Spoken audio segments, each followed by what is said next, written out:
Salut à tous et à toutes. Alors mes petits cow-boys, on va parler d'un truc bien aujourd'hui. On va parler d'un western. Quoi? Il est pas bien mon chapeau?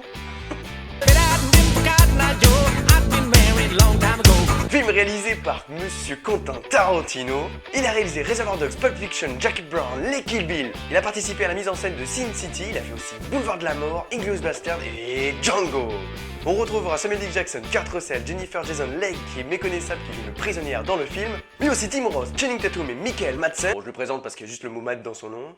Après Django, le réalisateur ne s'arrête pas là niveau western, il continue avec ce film qui se passe quelques années après la guerre de sécession. Un chasseur de primes, surnommé le bourreau, amène sa prisonnière se faire pendre.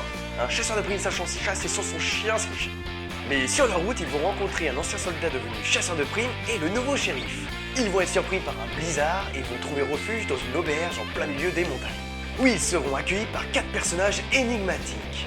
Le confédéré, le mexicain, le cow-boy et le court sur pattes. Alors que la tempête s'abat au-dessus du massif, l'auberge va abriter une série de tromperies et de trahisons.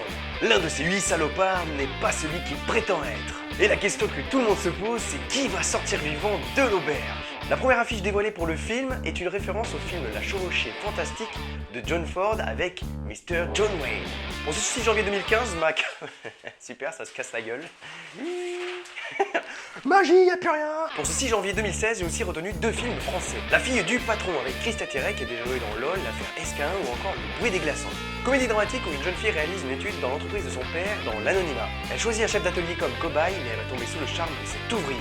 Deuxième film, Arrêtez-moi là, avec Reda Kateb qu'on a déjà vu dans Un prophète ou Loin des hommes. Le film est adapté d'un roman qui est inspiré de faits divers qui est survenu aux États-Unis. C'est l'histoire d'un chauffeur de taxi à Nice qui se charge d'une cliente assez ravissante à l'aéroport. Un charme réciproque opère, sauf que le soir, la fille de cette femme disparaît. Toutes les preuves l'accablent, alors comment va-t-il convaincre son innocence? La suite dans le prochain épisode. Voilà, c'est tout pour ce 6 janvier 2016. N'hésitez pas à liker, partager, commenter, à faire ce que vous voulez. C'était MAD. À la prochaine pour une nouvelle vidéo. Ça fait un peu trop de bruit, ça. Hasta la vista, baby.